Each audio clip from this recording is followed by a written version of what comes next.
Y para presentar el libro Las muchas muertes de Pancho Villa, el cual está integrado en el programa de lectura de tercer grado, y tenemos el honor de contar con la presencia del autor del mismo. Y a continuación vamos a presentar su ficha técnica. Elman Treviso Higuera, licenciado en periodismo con estudios de maestría en pedagogía. Cursó además el diplomado de la Sociedad General de Escritores de México en creación literaria y el diplomado de estudios de dramaturgia del Instituto Nacional de Bellas Artes. Obtuvo en el 2012 la beca Prensa y Democracia de la Universidad Iberoamericana, otorgada a destacados escritores y periodistas. Además, fue finalista en el Premio Internacional de Cuento para Niños La Pereza. Sus textos se han traducido al alemán, inglés, italiano y polaco. Sus libros son leídos por lectores de todas las edades, pues ha incursionado en todos los géneros. También ha incursionado en el periodismo, en especial el cultural, y en la edición de las revistas y libros, colaborando para los periódicos Milenio y La Razón. Además, ha impartido en todo el país diversos cursos y conferencias sobre redacción, edición, creación literaria y fomento para la lectura para niños, jóvenes y adultos, con instituciones como el INBA, Conaculta e IBI México. En el periodo 2009-2010 obtuvo la beca de formación para escritores de la Fundación para las Letras Mexicanas y la beca de jóvenes creadores y creadores con trayectoria en el estado de Sinaloa y Chihuahua, todos en el área de dramaturgia. Ha publicado alrededor de 19 libros, entre ellos el poemario El último ciego en salir que apague la luz, Universidad Autónoma de San Luis Potosí. Las novelas Las muchas muertes de Pancho Villa, Ediciones B, España 2010, y La legión del guante contra los seres de vidrio, Ediciones B, España 2011. Viajero de otro mundo, Editorial Norma 2012. Hacker, Ediciones B, España 2013. Los libros de teatro Nuestros dobles son cirqueros, Los locos se visten de dardos. Instituto Mexiquense de Cultura, 2008 y reeditado en el 2011. Los muertos no tienen memoria, Secretaría de Cultura de Querétaro. Y agua es el insomnio, negra es la vigilia, Editorial Solar 2009. Además de los libros para niños, Diario Garabato, Secretaría de Educación del Estado de México y Biblioteca Mexiquense del Bicentenario 2009, reeditado en el 2013. Gallo Piro, Editorial Cleta 2014. La Casa Misteriosa, Editorial Porrúa, 2012. El Ratón Pintor, Editorial Progreso, 2013. La Música del Mundo, Editorial Tres Abejas, 2013. Este libro sí tiene dibujitos, Editorial Person, 2015. El Niño que corrió con el viento, Editorial Norma, 2015. Y Octavio juega con los árboles, Editorial Cleta, 2016. Ha obtenido los siguientes premios literarios y periodísticos. Tercer Premio Editorial Porrúa, 2012. Premio de Novela de Editorial Norma, 2012. Primer lugar de Premio de Periodismo en la categoría de Non-Fiction de Writers Conference, 2012. Premio Valladolid de las Letras de Cuentos para Niños, 2010. Mención honorífica del Premio Regional de Periodismo Cultural, 2010. Primer lugar en los Juegos Florales 2006 de la Universidad de San Luis Potosí. Mención honorífica en el Premio Nacional de Dramaturgia Manuel Herrera 2004 y Premio de Poesía de la revista Punto de Partida de la UNAM 2003. Sus libros están en las principales listas de recomendaciones de lectura en México, como los libros recomendados por la Organización Internacional de Fomento a la Lectura IBI México. Ha sido jurado de algunos premios literarios como el convocado por el Consejo de la Comunicación IJUME, Todos leemos en familia, y el Premio Internacional Sor Juana Inés de la Cruz, convocado por el Consejo de la Administración Pública del Estado de México, y el Premio Gran Angular del Editorial SM. Sin más preámbulos, cederemos el micrófono al autor. Acá traigo. Gracias. Hola, ¿cómo están? Qué bueno.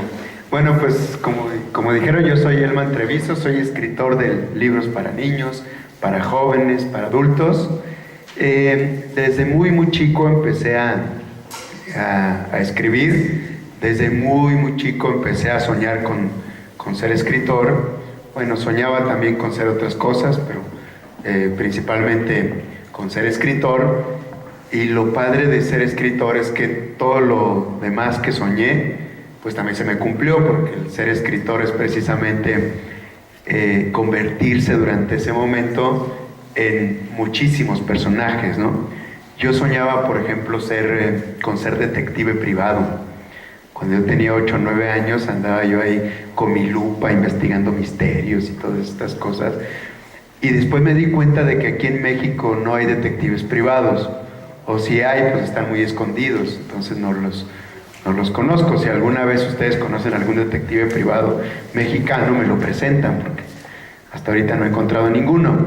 Y soñaba también con ser corredor, y como no fui ni detective privado ni corredor, he escrito libros sobre detectives privados y sobre corredores. Entonces, toda mi vida ha sido soñar, toda mi vida ha sido inventar historias, pensar en historias que les puedan interesar a ustedes, que les puedan interesar a todo el público. Y también mi vida ha sido leer. Todo el tiempo estoy leyendo, bueno, en este momento no, en este momento estoy platicando con ustedes, pero todo el tiempo estoy viendo qué libros siguen en mi ruta de lectura, digamos. Y además de leer y además de escribir, lo que más disfruto es precisamente lo que estoy haciendo en este momento: platicar y que me pregunten también, o sea, que me cuestionen, a veces que me metan en aprietos, por supuesto. Hay preguntas que uno dice, ay, ¿cómo respondo esto, no? Pero por este gusto que tengo hacia el diálogo, hacia las preguntas, pues estoy aquí dispuesto a que me pregunten, y pues este sería el preámbulo para empezar con una entrevista. ¿Quién empieza? ¿Ya? Buen día. Antes que nada, estamos muy agradecidos de tener su presencia. Gracias. Y pues para estar siguiendo con el programa, vamos a realizar una entrevista. Y mi primera pregunta es, ¿cuál es su parte favorita de esta obra, Las muchas muertes de Pancho Villa? Bueno, mi parte favorita, o la que más recuerdo y la que más me gusta leer, por ejemplo, cuando me dicen, ¿nos puede leer un fragmento de su libro? Regularmente no les leo el comienzo, o sea, el principio del libro, porque las obras empiezan lentas, ¿no? Empiezan ahí con muchas preguntas y me gusta empezar ya en una situación como ya más de tensión, digamos. Y me gusta leerles la parte en la que van ellos, en la que van Doro y Andrés al callejón, y llevan una casita de campaña que es de mi color favorito. ¿No se acuerdan de qué color es? Verde. Mi color favorito es verde. De hecho, casi siempre ando vestido de verde y me quieren comer las vacas. No, no es cierto. Me confunden con pasto o algo así. No,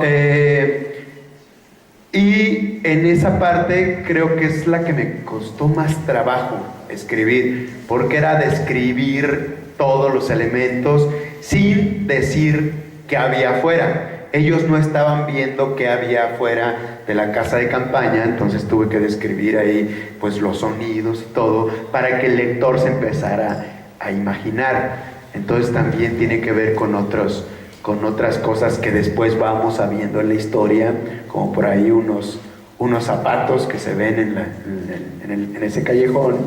Entonces esa es la parte que más disfruté de escribir, y espero que también sea la parte que disfruten mis lectores al momento de leer la historia. Sí, de acuerdo. Y me da mucha curiosidad cómo es el proceso para publicar un libro. ¿Nos podría comentar un poco sobre ello? El proceso para publicar un libro. Al principio, cuando empecé a escribir, el proceso o mi proceso era como más tardado, porque regularmente las editoriales no publican autores que no conocen. ¿Por qué? Porque las editoriales, sobre todo las comerciales, pues necesitan pues ganar dinero, ¿no? Vivir de algo, o sea, les tienen que pagar a todos los que trabajan en las editoriales, en las que publican los libros. Pero en mi caso, la forma de llegar a las grandes editoriales de Colombia, de Inglaterra, de Estados Unidos, de España, fue a través de concursos. Metía mis textos a concurso, y a partir de ahí, además del premio, que era premio en efectivo, también el premio consistía en la publicación del libro. Las editoriales con las que he entrado sin entrar precisamente a concurso, sin meter a concurso, el proceso es meter primero el libro, o sea, meto el libro que quiero que me publiquen. Las editoriales tardan de 4 a 6 meses para decirme si me los van a publicar o no. Es tardado porque durante ese tiempo no puedes meter el libro a otra editorial, porque pues, en el caso de que te acepten en una editorial y te acepten en la otra, pues ¿cómo le vas a hacer, no? Ni modo de echar un volado a ver con quién publicas, ¿no?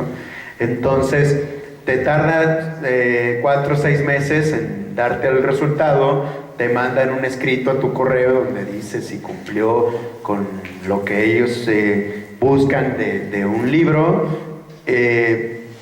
En otras ocasiones te dicen, pues no podemos publicarte porque no cumple con lo que nosotros estamos buscando.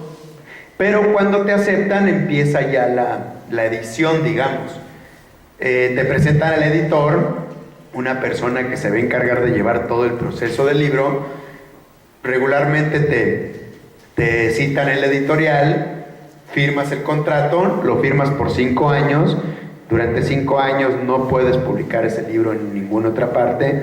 Durante esos 5 años la editorial va a tener todos los derechos de ese libro. Y después pues ya sigue el proceso de diseño de portada. Alguien más diseña la portada, un diseñador gráfico. Alguien más forma el libro. Y cuando tiene ilustraciones el libro, pues también juntan la ilustración y el texto. Yo a veces conozco a los ilustradores ya cuando se publica el libro. Los conozco en alguna feria del libro, en alguna otra parte, ¿no? Hay ilustradores que no conozco, ¿no? Entonces ahí se junta ya la ilustración y el texto y ya sale el libro. Me han tocado, bueno, en algunas ocasiones he conocido el libro ya cuando está en alguna feria de libro, ¿no? Hay una feria de libro en el Zócalo, en la Ciudad de México. Y una vez andaba yo ahí pues como lector, ¿no? Andaba yo viendo qué había de libros para ver qué comprar, y de repente se acerca una niña y me dice, ¿me puedes firmar este libro? Eres de La Casa Misteriosa, que por allá está atrás. Y le digo, ¿este libro dónde lo conseguiste? Porque yo no lo conocía, a mí todavía no me lo daba la editorial, ¿no? Entonces fue el primer acercamiento que tuve con el libro y la primera firma que tuve de ese libro. Entonces, así es, así rápidamente el proceso de publicación de un libro. Sí, vaya que es un proceso bastante largo y muchas veces no vemos lo que hay detrás de todo lo que envuelve la publicación de un libro. Entonces, es muy interesante. Sí. Y mi última pregunta sería, ¿qué autores han influenciado su estilo de escritura, su gusto por la lectura? Sí, ¿qué autores han influenciado ese aspecto? Yo tengo algunos autores mexicanos favoritos. Me gusta mucho leer autores mexicanos, no por esta cuestión que a veces dicen, hay que consumir lo mexicano y nada. O sea, si lo mexicano no vale la pena, pues yo no lo consumo, ¿no? O sea, yo consumo de otros países si realmente vale la pena o me gusta más lo de otros países. Pero en este caso, la literatura mexicana es muy buena, por eso la consumo y por eso la leo. No le piden nada más a otra literatura, a otros autores, ¿no? Entonces tengo algunos autores favoritos. Tengo, por ejemplo, a un escritor que se llama Hugo Uriart. Hugo Uriart es un autor ya un poquito mayor, bueno, no un poquito, muy mayor. Escribió por ahí un libro que a mí me encanta que se llama Galaor, que es un libro de caballería, pero actual. Se publicó en 1980 y algo, pero es como otra versión del Quijote, pero no es un bloquezote, no es un ladrillo como el Quijote, que a mí me encanta el Quijote, lo leo y lo releo. Pero Galaor es una historia muy cómica, es una historia de una princesa que se llama Brunilda, a la que las hadas le conceden muchos deseos, pero le conceden tantos deseos que la deforman, la vuelven deforme y su cabeza así crece súper feo y así. Y una de las hadas le dice, ¿sabes qué? No hay forma de que vuelvas a la normalidad, sino que te voy a disecar, por medio de la magia te voy a disecar, y hasta que alguien te quiera, tú vas a volver a la normalidad. Hasta que alguien te ame, vas a volver a la normalidad y, o sea, vas a regresar a la vida, pero también vas a volver a ser bella como antes era, ¿no? Entonces resulta que la ponen en el palacio como estatua, digamos, sus papás y todo, pero un día, cuando sale el rey, se da cuenta de que desapareció la princesa Brunilda, la princesa disecada. Y resulta que había pasado un circo por ahí y le llamó la atención a los cirqueros y dijo, pues lo podemos llevar en nuestro circo y todo. Y resulta que empiezan a querer rescatar a la princesa Brunilda, y juntan a todos los caballeros y todo. Y uno piensa que va a ser una historia de caballería en donde el caballero, el más guapo y el más valiente, va a rescatar a la princesa. Pero resulta que el caballero, Galaor, precisamente el que le da título al libro, pues ya cuando conoce a la princesa dice, pues no tiene nada de especial, ¿yo por qué voy a rescatar a esta? Pero el que se enamora de ella es precisamente el dueño del circo. Entonces es una historia bastante interesante donde vemos todos los personajes clásicos de los libros de caballería, pero los vemos desde otro punto de vista más actual y con un lenguaje más cercano a uno. Tengo, por supuesto, otros libros y otros autores que creo que han influido en mi forma de escritura, como Juan Villoro, que tiene por ahí el libro Salvaje, creo que algunos de ustedes lo conocerán. Uno de mis libros favoritos de él se llama El profesor Zipper y la fabulosa guitarra eléctrica, que es fabuloso también, de un grupo de rock, de nube líquida y todo. Yo ese libro lo leí cuando tenía 12 años. Después salió la segunda parte, que se llama El té de tornillo del profesor Zipper. Salió como 5 o 6 años después. Y hace 2 años apenas publicó la tercera parte, que se llama La cuchara sabrosa y el profesor Zipper, que está muy buena. Habla sobre la gordura de un baterista de rock y todo acá, muy padre, y una cuchara que hace que las cosas sepan buenas. O sea, que todas las cosas, aunque estés comiendo brócoli, cosas así, que son saludables, pero a veces no son tan deliciosas como una hamburguesa o unos tacos de tripitas o algo así.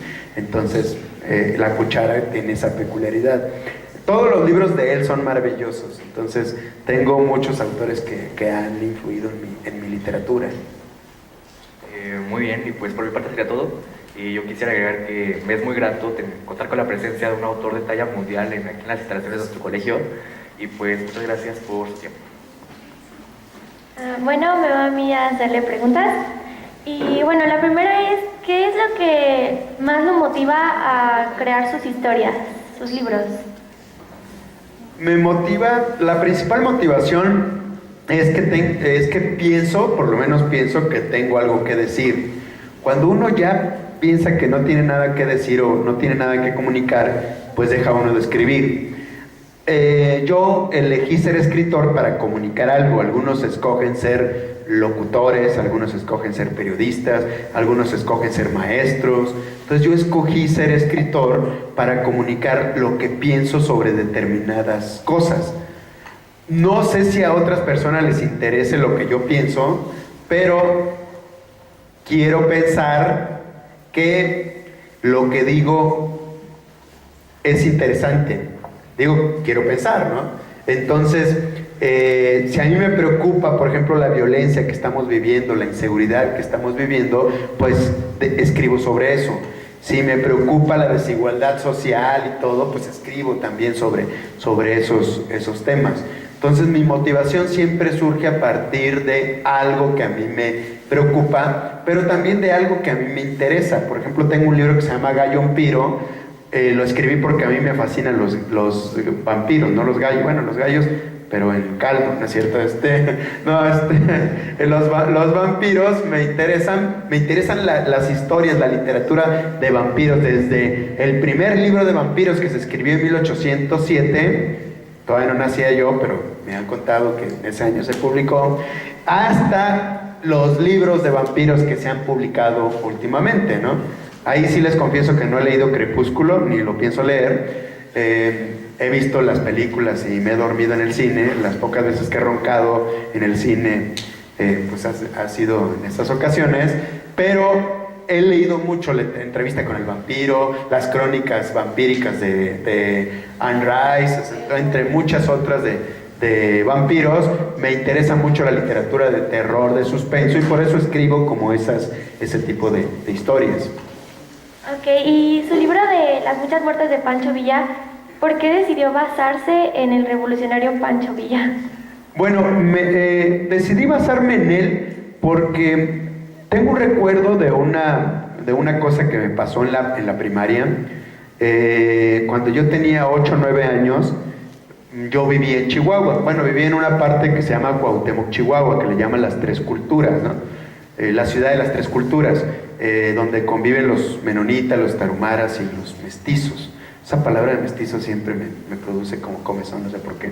Entonces, resulta que ahí, en esa ciudad, igual que en todo el estado de Chihuahua, pues ponen muchas estatuas de Pancho Villa. Ningún otro personaje tiene tanto renombre como el de Pancho Villa. Y resulta que enfrente de la primaria en donde yo estaba, pusieron una estatua de Pancho Villa muy, muy grande, muy, muy grande. Entonces, la gente no tardó en inventarse historias sobre esa estatua. Era Pancho Villa montado en su caballo. Entonces, la gente decía que en las noches la estatua cobraba vida y que se iba Pancho Villa con su caballo a pasearse por todo el pueblo hasta llegar a la orilla del pueblo en donde estaba el cementerio. Y como se decía que ahí había parientes de Pancho Villa enterrados, entonces iba y los visitaba en las noches. Se regresaba Pancho Villa ya cuando iba a amanecer, cuando empezaba a salir el sol, y se volvía a poner en donde estaba la estatua y se volvía a convertir en estatua, ¿no? En piedra. Entonces, pues yo decía, pues son puras tarugadas, como de que hay una estatua cobra vida y que no sé qué, ¿no? Pues yo tenía 8 o 9 años. Pero a mí me gustaba mucho leer, y resulta que un día llegué a la escuela, bueno, llegué con mi mamá y toda la escuela, y la estatua de Pancho Villa estaba caída, estaba así acostada a un lado. Entonces era imposible que alguien la tirara, o sea, ni siquiera con una bola de esas grandes, bueno, de hecho en ese tiempo creo que ni existían esas bolas que tiran edificios y todo eso. Entonces era imposible que alguien la hubiera tirado, y resulta que yo empecé a imaginarme muchísimas cosas y junté a todos mis compañeros de la escuela, mis compañeros del salón, sobre todo, y les dije, ¿saben qué? Pues la leyenda que se cuenta sobre Pancho Villa es cierto. Resulta que anoche Pancho Villa se fue a pasear por todo el pueblo, pero se le hizo tarde, entonces no pudo llegar a ponerse otra vez en donde va la estatua y se empezó a convertir en piedra y se quedó acostado. No es que la hayan tirado, según yo, eso era lo que yo imaginaba, ¿no? Entonces resulta que, como teníamos 8 años, no sabíamos quién es ese señor bigotón tan feo que estaba montado en un caballo, y empezamos a investigar sobre Pancho Villa, y ahí me llamó mucho la atención todas las leyendas que había sobre Pancho Villa, ¿no? Cuando lo asesinaron a Pancho Villa le cortaron la cabeza y no se sabe exactamente dónde está la cabeza de Pancho Villa. Muchos dicen que hay en alguna universidad de Estados Unidos analizando el cerebro, que porque no saben cómo pudo ser una persona tan inteligente y todo esto, ¿no? Y otras historias que a mí me encantaban, y entonces se me quedó tan grabado que ya cuando me convertí en escritor, pues ya quise escribir sobre Pancho Villa e investigar más leyendas e historias sobre él. Entonces esa es la historia larga de por qué escribí sobre este personaje. Ok, y bueno, en el libro usted puso unas páginas de diarios como si fueran de Pancho Villa. El lenguaje que usted utilizó, ¿por qué razón fue tan confiado, tan coloquial? Tan coloquial, precisamente porque Pancho, yo me imagino, el escritor hace eso, imaginar precisamente, ¿no? Aunque uno escriba una novela histórica, uno tiene como responsabilidad, digamos, o como tarea, pues precisamente imaginar. Yo imagino un Pancho Villa hablando así, hablando como muy desenfadado, digamos, sin importarle la forma de hablar, y aparte era una persona que no era estudiada, o sea, él no estudió, aunque no estudió, se preocupaba por la educación, siempre se preocupó por la educación, pero por eso mismo también puse un lenguaje más coloquial y un lenguaje que le da como un poquito más de sabor a la historia, ¿no? Me gusta mucho ese lenguaje, me gusta mucho escuchar a la gente, sobre todo la gente que utiliza ciertas palabras que a mí, que yo no utilizo o que se utilizan en ciertas zonas, ¿no? Por ejemplo, yo cuando llegué a la Ciudad de México me di cuenta de que la palabra reborujar no se utilizaba allá en la Ciudad de México. Ustedes sí saben qué es reborujar, ¿no? O sea, yo estoy reborujado, por ejemplo. Reborujado es confundir o o desordenar algo. O sea, por ejemplo, no me reborujes eso. Eso lo utilizamos mucho en Chihuahua. Entonces yo cuando lo utilicé, a mí me encanta esa palabra, me gusta mucho el sonido. Y lo he utilizado en algunos libros, por ejemplo en el de Diario Garabato, que es poesía para niños, ahí puse la palabra reborujar. Entonces, este tipo de palabras a mí me encantan las palabras, no solamente por su significado, sino por su sonido. Me encanta, por ejemplo, la palabra gárgola, me gusta cómo suena, me gusta el significado.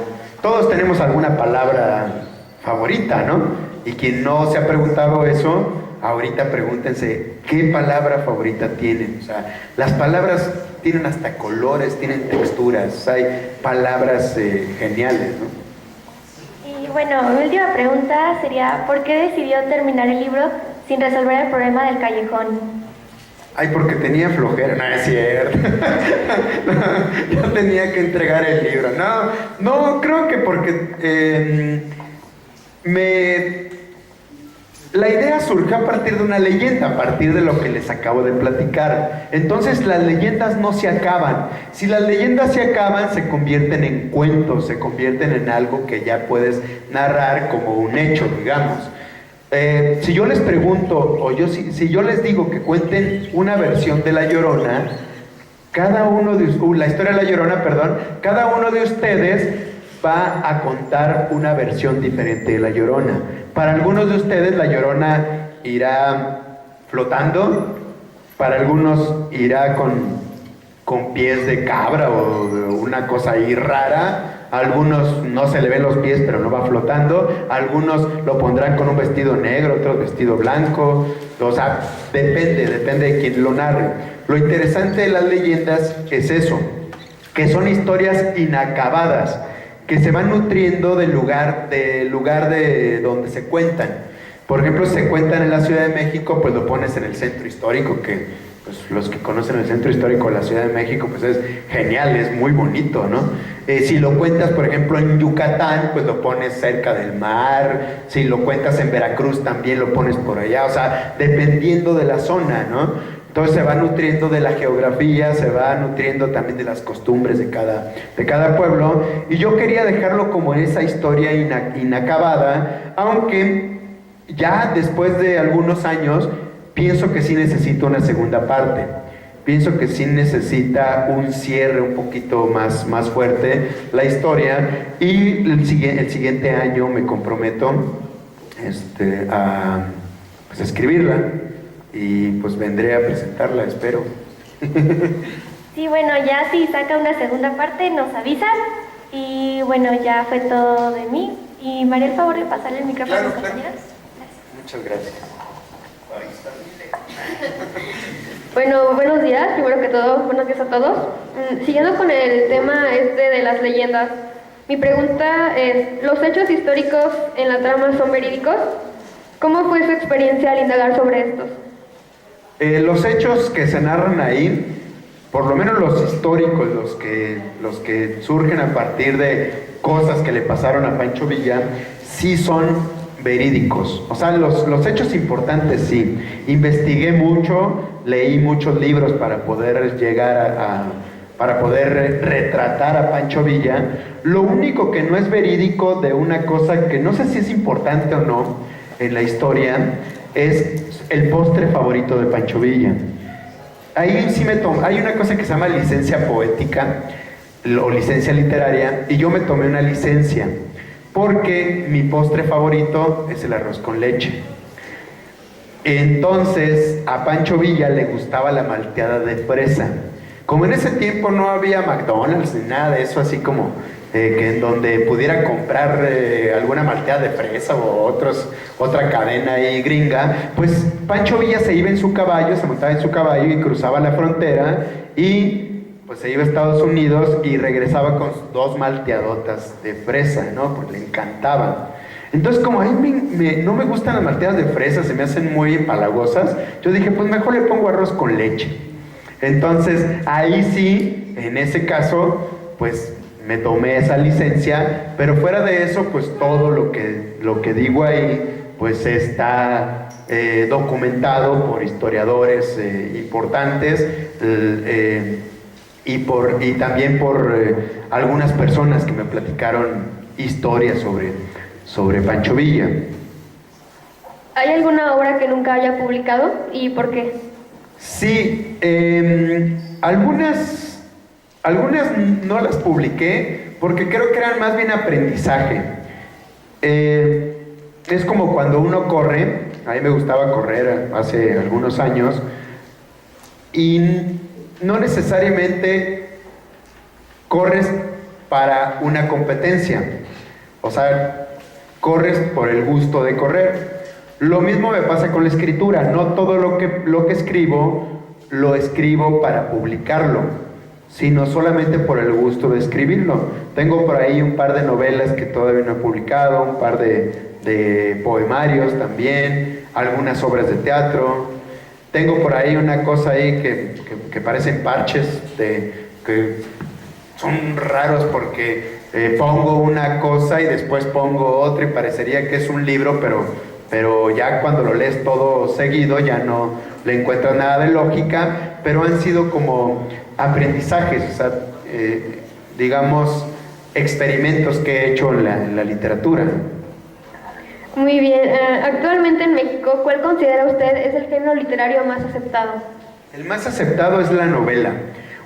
Basta con ir al Sanborns y ver en la mesa de novedades, y todas las novedades van a ser libros, primero, libros que cuestan más de 200 pesos, porque de hecho ningún libro que cueste menos entra a la mesa de novedades del Sanborns. Pero la mayoría de los géneros, el género que domina esa mesa de novedades es la novela. Después vienen otra cosa, libros como de política y cosas así, pero es muy raro que esté un libro de poesía. A mí me encanta la poesía, pero la poesía no se lee en México.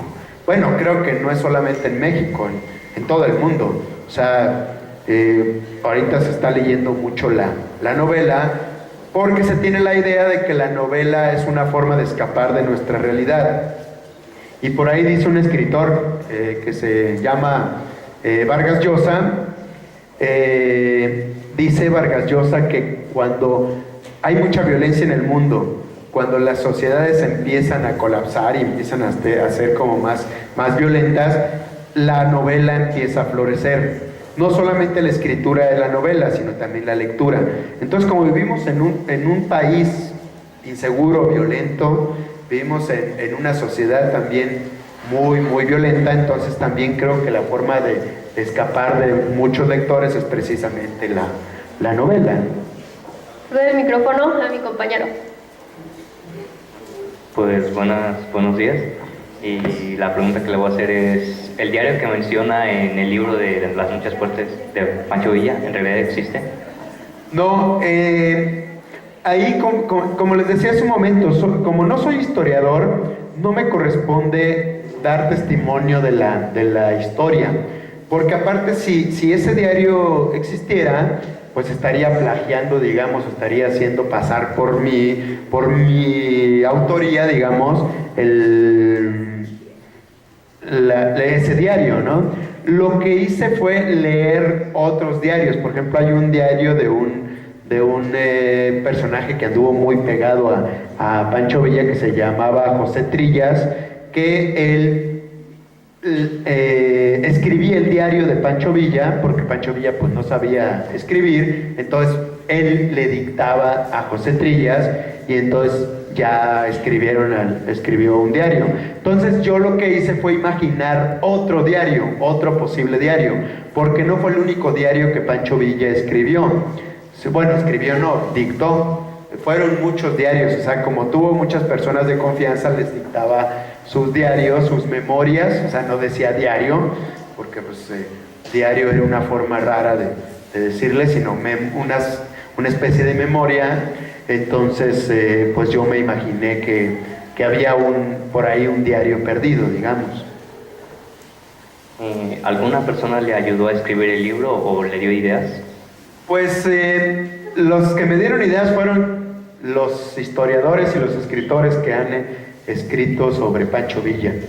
Por supuesto, no ideas directas porque eso ya sería plagio, pero las personas que entrevisté, que fui a entrevistar a Chihuahua, pues también me dieron algunas ideas. Y después vino el trabajo de elegir qué poner en el libro y qué no poner. Por supuesto, mucha de la información que me dieron, pues no lo puse, porque si no se hubiera convertido pues en una enciclopedia, digamos, ¿no? En lugar de un libro que yo quería que fuera gozoso, no un libro solamente de datos duros. Bueno, pues, ¿cuánto tiempo tardó en escribir el libro? En la investigación me tardé como un año, sí, más o menos un año, y en la escritura más o menos como 8 o 9 meses.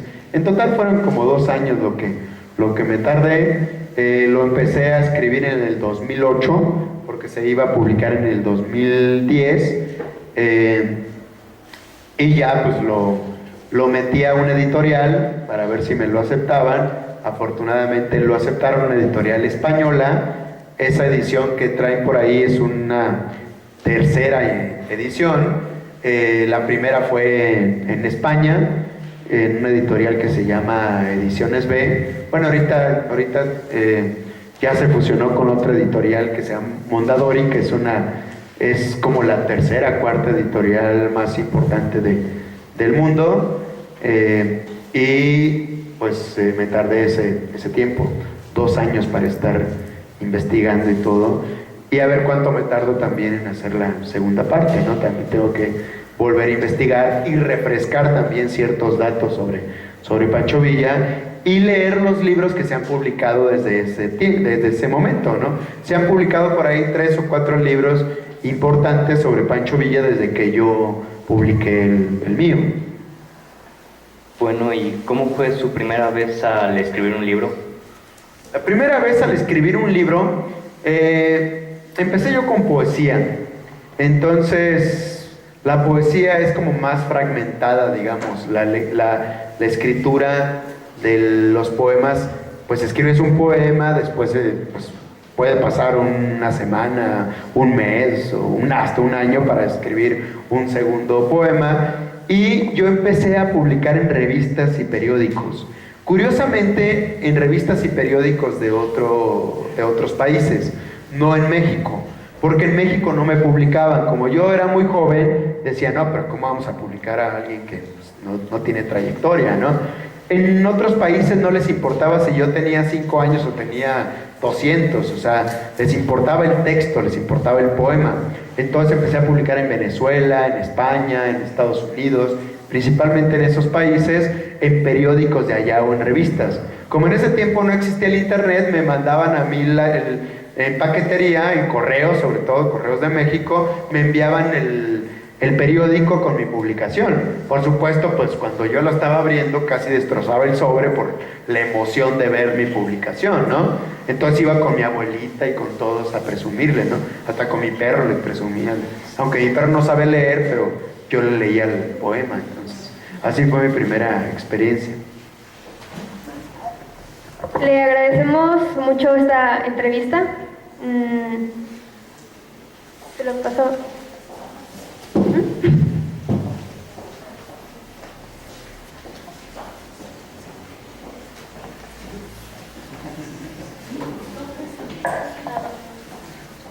Ahí viene.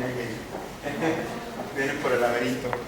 Bueno, chicos, ¿alguien más que quiera considerar alguna pregunta que sus compañeros a lo mejor no hayan tomado en cuenta? ¿Alguna participación del público, de los 302 y 306 que nos acompañan esta mañana? Cualquiera, hasta el nombre de mi perro, no importa. ¿Cuál es el nombre de tu perro? Bueno, mi perro se llama Picker. Tiene el nombre de un pintor colombiano que a mí me encanta, Sebastián Picker. Cuando yo adopté a mi perro, pues yo no sabía qué nombre ponerle, ¿no? Le iba a poner Darwin y le iba a poner así como nombres bien raros, ¿no? Si vuelvo a tener un perro le voy a poner Guacamole, porque me encanta el guacamole. A ver si no termino comiéndome mi perro, ¿no? Entonces, pero estaba yo buscando el nombre de mi perro y fui a una exposición en el Centro de Convenciones Banamex de Arte Moderno y resulta que ahí estaba, entre todos los pintores y escultores, estaba unas esculturas y pinturas de Sebastián Picker y pues me gustó tanto que dije, le voy a poner Picker a mi perro, ¿no? Espero no encontrarme alguna vez a ese pintor y que le llame yo mi perro y me haga caso el pintor. ¿Alguien más, chicos?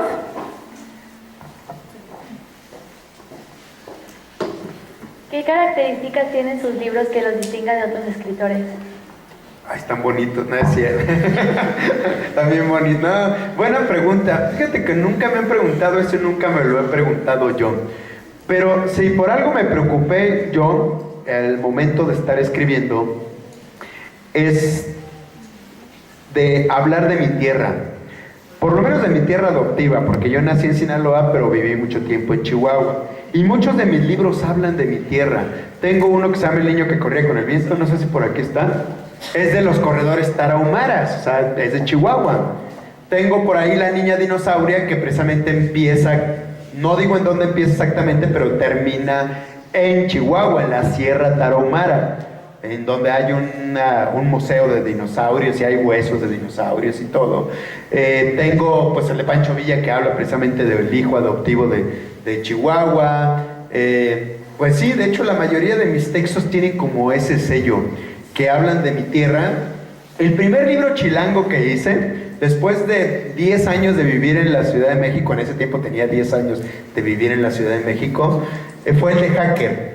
El de Hacker fue la primera historia que sucedió en la Ciudad de México, en la zona de Santa Fe, en la zona de ricos, digamos, en la zona de como más pudiente, digamos, de la Ciudad de México. Ese sí lo puse exactamente que sucediera en la Ciudad de México. Hay una persecución por ahí, todo. Pero los demás libros, yo siempre me los imagino, aunque no lo mencione, me los imagino en Chihuahua. Y eso es una peculiaridad. En Chihuahua, bueno, en toda la zona norte, creo que hay pocos escritores que escriben para niños y para jóvenes. Ustedes tienen la ventaja de que tienen un gran escritor, bueno, nacido aquí, en San Luis Potosí, Jaime Alfonso Sandoval, por lo menos de los que conozco. No sé si haya otro autor que haya nacido aquí, pero en Chihuahua pues no hay ningún escritor así que esté publicando así constantemente, y creo que eso lo hace peculiar. Y otras cosas, un poquito el juego con el lenguaje, que a mí me gusta y que otros autores no lo hacen tanto, quizá porque no vienen de la poesía. Yo vengo yo soy poeta. Dicen por ahí que el que es poeta una vez nunca deja de serlo. Lo decía José Vasconcelos, que creo que acá lo tiene. Entonces, sí está por acá, sí, ¿verdad? José Vasconcelos.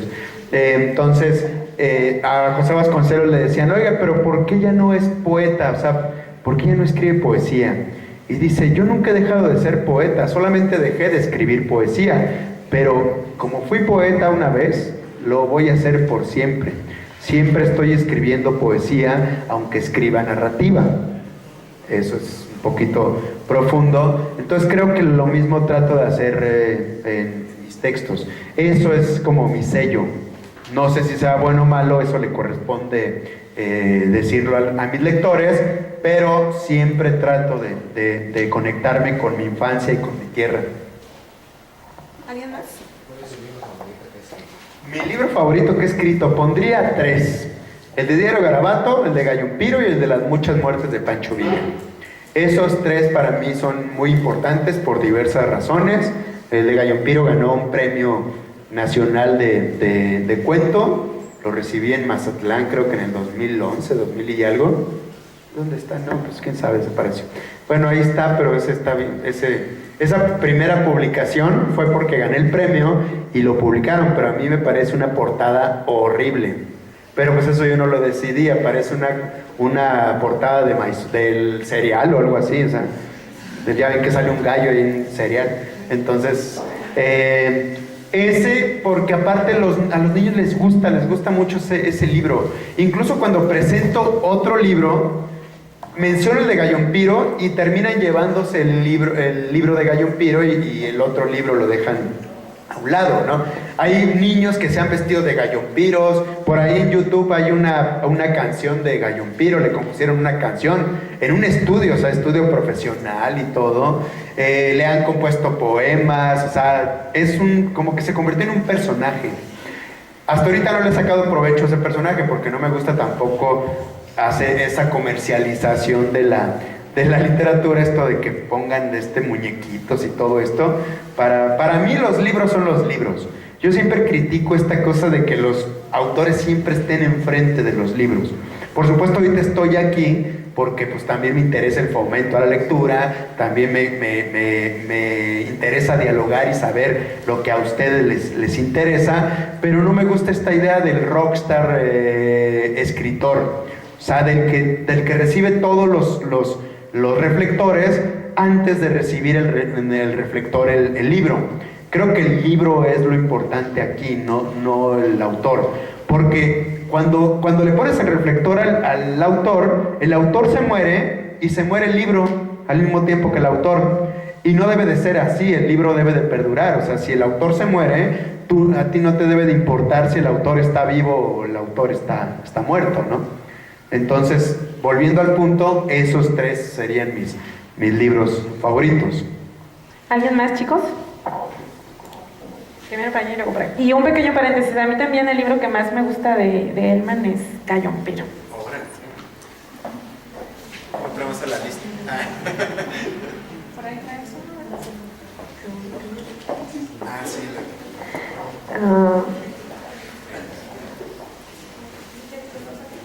Bueno. ¿Sí? ¿En dónde? Acá. Yo tengo curiosidad más del libro de Pancho Villa, específicamente de los personajes. Me da curiosidad saber en qué se basó o inspiró para crear a los personajes secundarios como Andrés o Alicia. Muy buena pregunta, porque en los personajes secundarios, por ejemplo Andrés es una mezcla como de mis amigos. Regularmente hablo sobre, en mis personajes meto a personas que conozco o algunos amigos.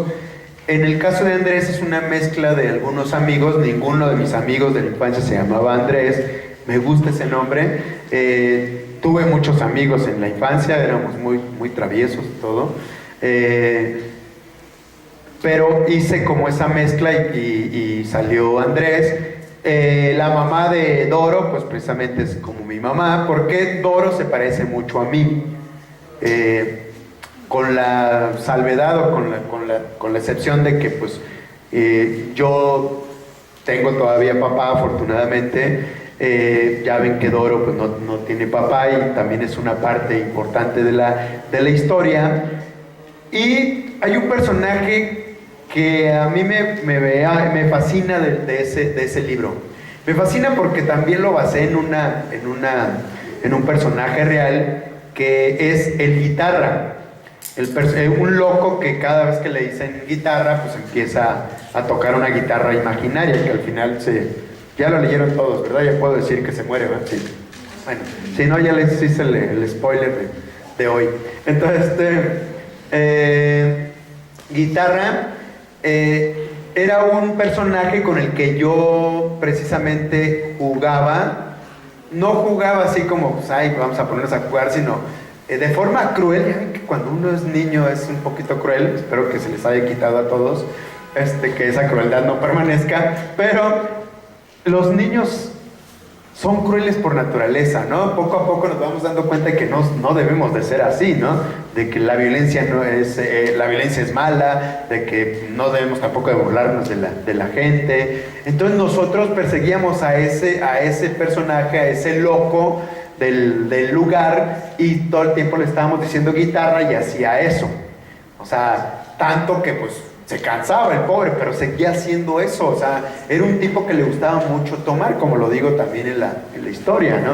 Entonces, como un homenaje, como una forma de disculparme también con el pobre guitarra, pues porque sí fuimos crueles con él, pues dije, lo voy a meter como personaje de esta historia, ¿no? Que descanse en paz, guitarra, y desde acá le ofrezco una disculpa por la crueldad. Pues ni modo.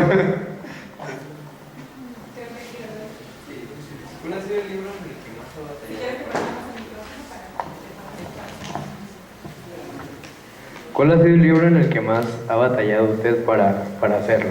El libro que se llama Viajeros de Otro Mundo. Ese libro me tardé 5 años en hacerlo, imagínense.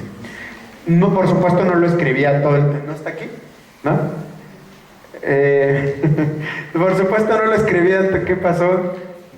Lo que pasa es que alguno de mis alumnos que están en segundo lo tiene, se lo proporciona. Ah, ya, sí, porque es como para el público, es precisamente para ustedes. Es una novela juvenil que ganó un premio nacional de novela.